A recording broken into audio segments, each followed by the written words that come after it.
Luar biasa sekali ya.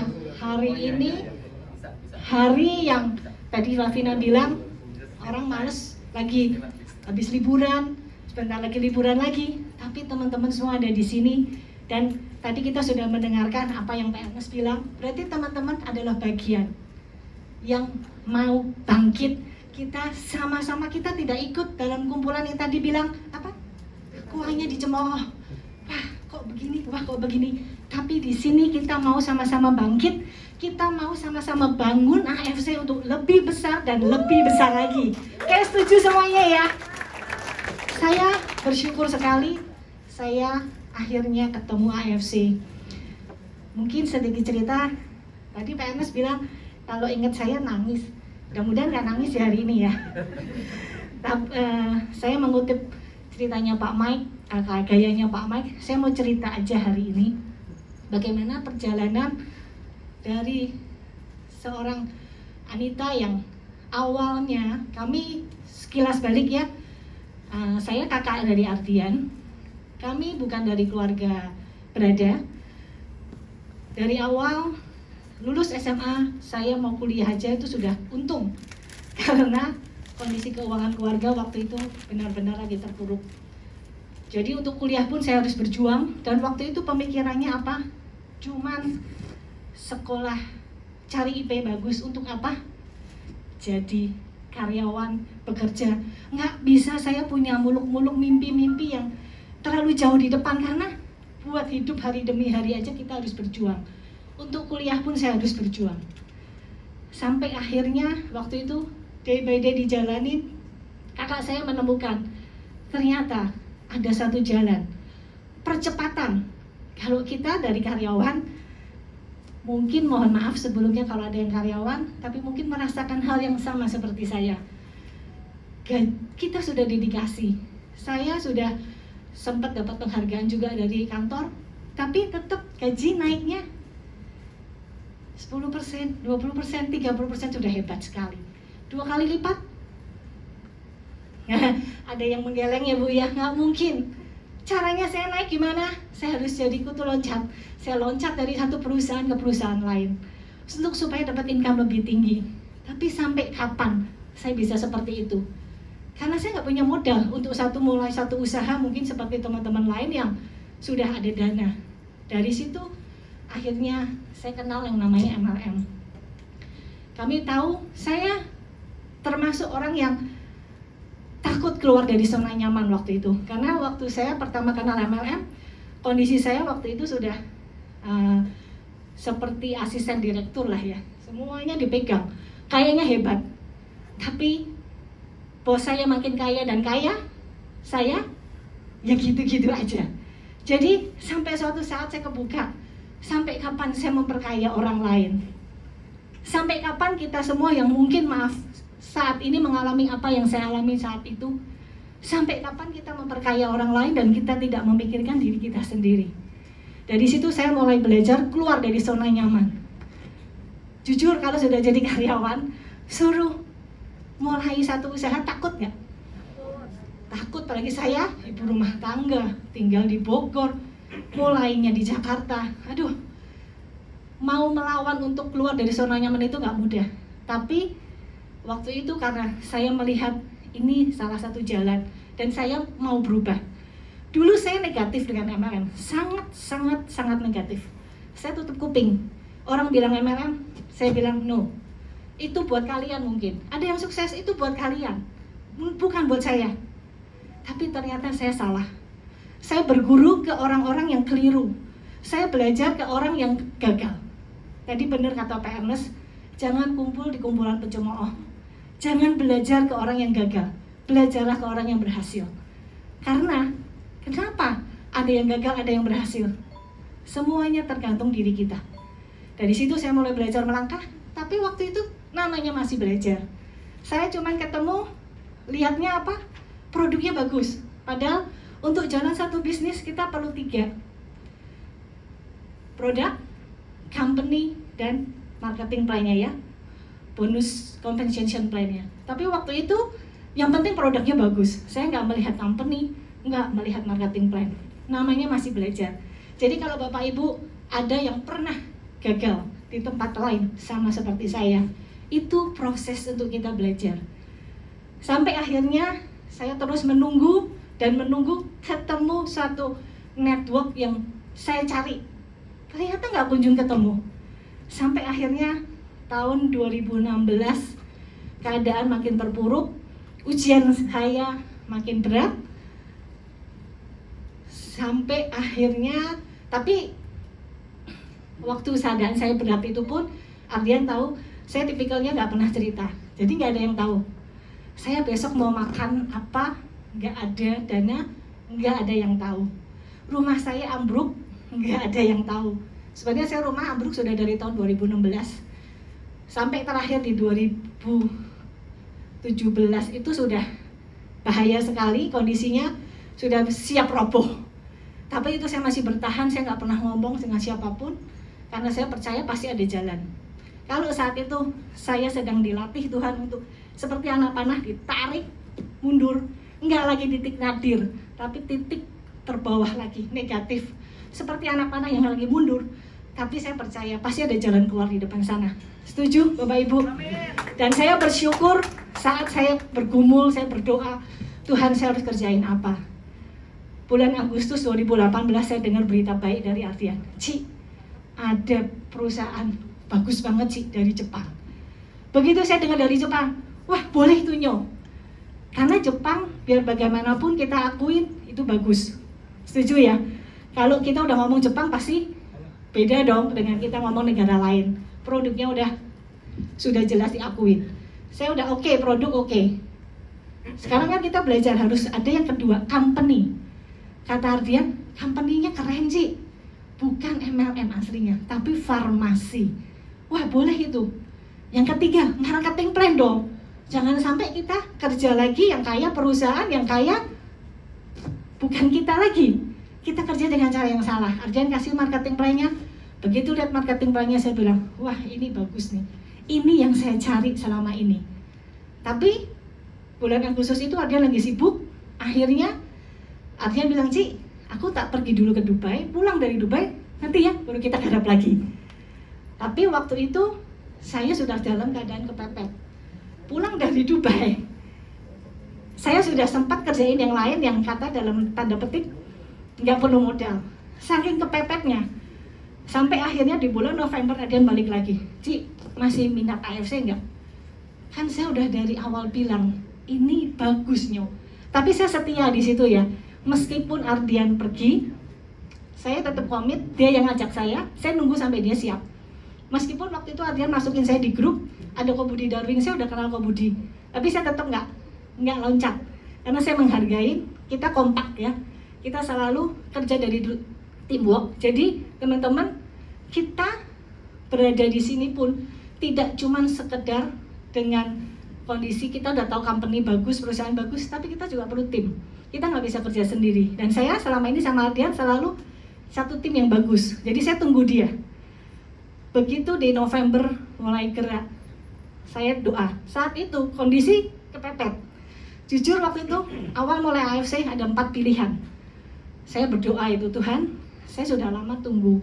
Kayaknya AFC, tapi keadaan saya waktu itu terpuruk. Modal 3,3 pun saya nggak punya. Saya mau ngomong sama Ardian malu juga, tapi dia sampai kaget, kartu kredit nggak bisa digesek Ci, mentok semuanya. Karena waktu itu saya benar-benar bergumul untuk makan hari itu aja nggak ada. Jadi saat itu akhirnya ya seberapapun Ardian bisa bantu saya okein, saya berjuang dari Ruby. Saya berdoa, Tuhan apakah saya tahu saya nggak mungkin bisa kerjain 4-4-nya. Kita bukan superwoman, kita bukan orang super. Semua harus fokus. Saya tahu itu nggak bisa. Kita nggak bisa serakah yang istilahnya palu gada. Lu mau gua ada, LMGA, lu mau apapun gua ada. Kita nggak akan pernah bisa sukses kalau kita terlalu banyak yang kita pegang. Kita tetap butuh fokus satu. Dari situ saya tahu saya harus pilih. Dan saat saya berdoa, saya klik AFC. Saya sudah pernah jalan beberapa network yang lalu, tapi saya belum pernah ketemu yang seperti AFC. Saat saya datang ke kantor pertama kali, kantor masih di lantai 10. Waktu itu saya sama Adrian salah. Acara di lantai, kantor lantai 9 ya, acara di lantai 10. Keliru, saya salah tempat. Kan tadi kalau kita mau masuk, kalau salah tempat kan kita nggak bisa pencet lift kan. Nah di situ saya ketemu orang sosok yang luar biasa, pembicara kita sebelumnya Pak Ernest. Beliau saat itu sedang ada di luar dan beliau sedang sibuk. Saya lihat juga melayani yang lain dan beliau nggak kenal siapa saya, nggak kenal Ardian. Tapi beliau mau keluar nganterin bukain lift. Dari situ Ardian bilang, "Cik, tahu nggak Cik? Itu foundernya, itu yang punya Nyo." Wih, tangan buat Pak Ernest ya. Luar biasa. Beliau saat itu AFC sudah naik loh, bukan dalam keadaan sepi. Karena nggak lama saya masuk, barang kosong. Jadi waktu itu AFC lagi mengudara, tapi beliau begitu humble-nya mau. Dari situ saya lihat, wow, luar biasa. Saya sudah memutuskan, oke, saya fokus di AFC. Yang lain saya tinggal. Kalau saya sudah memutuskan sesuatu, apapun rintangan, saya pasti jalanin. Karena saya tahu saya tidak berjalan sendiri, Tuhan buka jalan di depan saya. Tantangan ada? Ada. Begitu masuk, barang kosong. Saya udah, aduh. Saya termasuk orang yang trauma dengan barang kosong.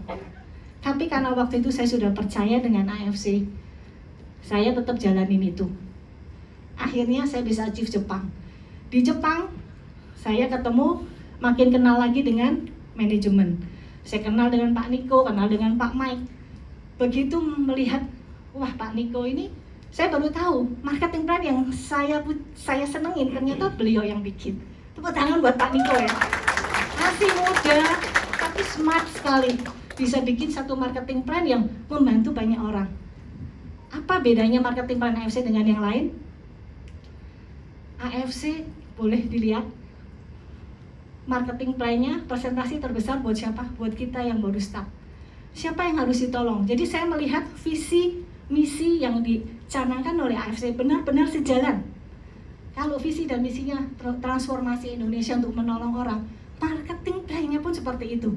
Tadi lihat dari apa yang Pak Ernest ngomong, dia bukan company yang sekedar cari untung, tapi benar-benar memperhatikan membernya. Jadi kita benar-benar ada di tempat yang tepat. Dari situ perjalanan kesulitan yang ada, kita pasti bisa lampaui. Karena kita sudah yakin, semua usaha saat ini sedang terpuruk. Tidak ada yang bilang semuanya sukses, nggak ada. Kalau kita di AFC aja kita sudah komplain, coba kita keluar dari kapal ini, kita coba di tempat lain. Saya percaya pasti kalian akan merasa juga makin berat. Kita mau usaha apa sekarang? Modal kita di AFC cuma sekali seumur hidup. Kita ngomong diamond, 21 juta deh. Sekali seumur hidup, tapi bisa dapat income ratusan juta, bahkan mungkin miliar dan berulang-ulang. Kita tanpa perlu stok barang, tidak ada risiko. Di mana coba ada usaha low risk, high return. Di mana-mana yang tadi Pak Ernest bilang robot misalnya, mungkin high return, tapi high risk juga. Tapi di AFC apa risiko kita? Produk kita juga butuh, kita juga minum. Nggak usah jualan pun, diamond itu habis buat kita sendiri.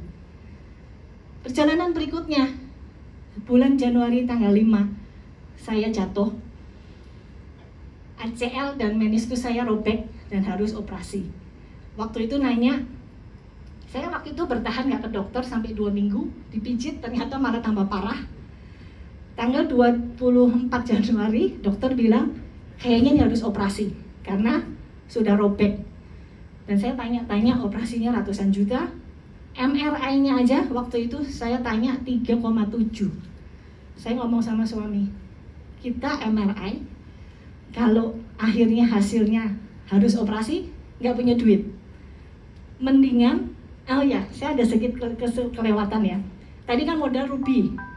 Dari modal ruby, Ardian bilang, Ci, minum ya Ci. Dia tahu saya kepepet.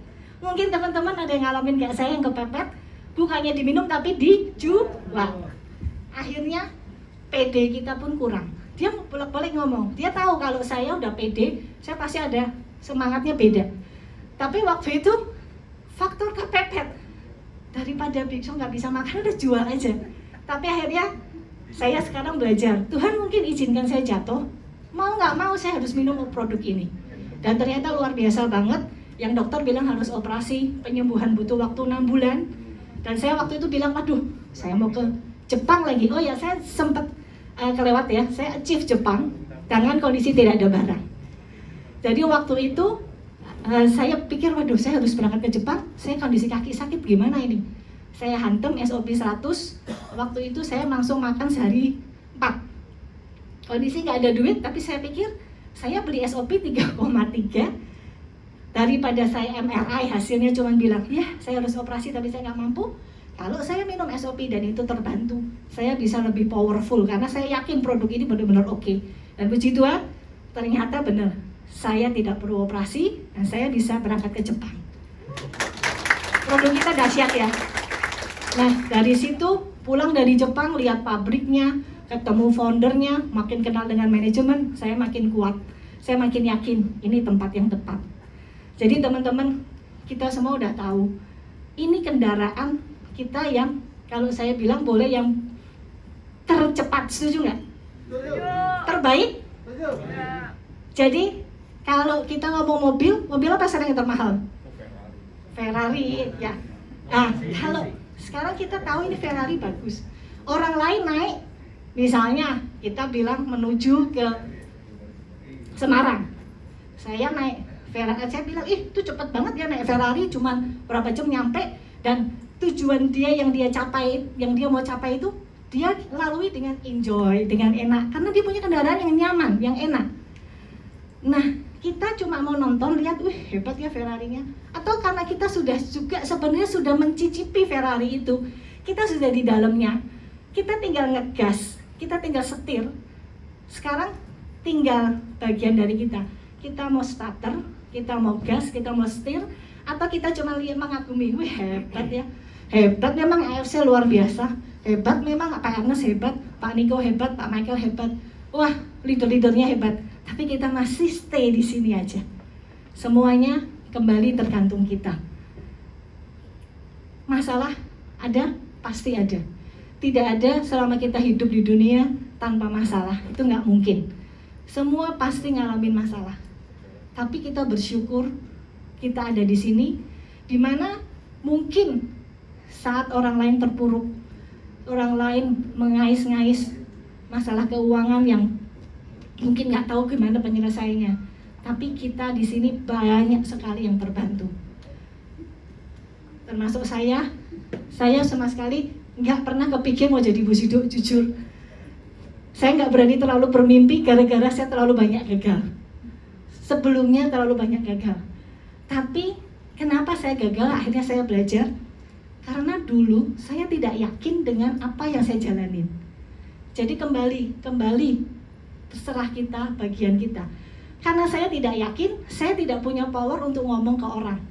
Tapi begitu di AFC, saya yakin sekali ini kendaraan yang tepat. Saya belum pernah ketemu bagian selengkap ini, produk oke. Company luar biasa. Marketing plan bagus banget.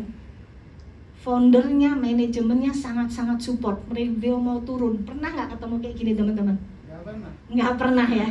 Jadi kalau nggak pernah, semua setuju nggak bahwa kita semua mau kerjasama, kita mau gandeng tangan, kita mau bikin AFC lebih besar lagi? Yes, tepuk tangannya kurang kalau setuju ya. Kurang. Semangatnya kurang. Lebih lagi. Yes. Mulai dari diri kita. Jangan tergantung orang lain, jangan tergantung upline, jangan tergantung juga downline. Seperti ketika kata Pak Ernest, kalau mungkin downline kita loyo, cari yang baru lagi. Masih banyak kok. Indonesia penduduknya berapa ratus juta jiwa. Yang masuk AFC 1 juta juga belum ada. Jadi pasar masih luas sekali. Tinggal kita mau melangkah nggak? Atau kita cuma mau sekitar kita doang. Jadi waktunya untuk kita terus melangkah maju.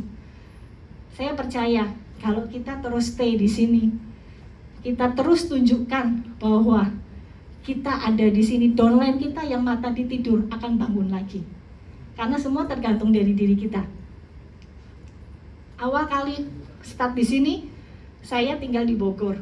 Saya tidak bisa menempuh perjalanan dengan naik mobil karena kondisi keuangan yang minim. Terpaksa saya naik kereta. Tapi waktu itu saya pikir saya harus belajar. Sekarang enak ya teman-teman, bisa belajar lewat Zoom, lewat Facebook. Dulu saya harus ke kantor, perjalanan PP 7 jam. Saya jalanin itu karena apa? Harus belajar. Meskipun saya tahu, saya sudah pernah gerak di network marketing. Tapi kita tahu, kita tetap harus kosongkan diri kita serap lagi apa yang benar dari AFC. Kalau Bapak Ibu pernah punya pengalaman di network lain, kita gabungkan lagi, itu akan lebih powerful lagi. Tapi teruslah belajar, jangan tergantung upline. Kalau saya waktu itu terus tergantung dengan Ko Budi dan Ardian, saya juga nggak bisa kemana-mana, karena saya ada di Bogor. Gak mungkin dong dikit-dikit Ko Budi tolong, Ardian tolong. Jadi kita juga harus mandiri. Kita harus belajar, bekali diri kita, supaya ketika kita punya ilmu, saya yakin setiap kita semua punya potensi yang luar biasa. Tuhan tidak pernah ciptakan manusia tidak punya apa-apa, atau tidak punya kemampuan apa-apa. Itu bohong. Semua manusia diciptakan unik dan punya keahlian masing-masing. Betul Bapak Ibu? Yes. Tinggal kita mau gali nggak, kita mau keluarkan tidak potensi kita itu. Kalau kita tidak gunakan, dia akan terus terpendam. Tapi begitu kita mau keluar, itu ide baru, semuanya itu akan keluar dan pasti kita akan sukses. Kita semua yang ada di sini pasti jadi Busido. Amin. Amin. Kalau kita percaya, yes, kita pasti bisa. Sukses buat kita semuanya. Selamat malam.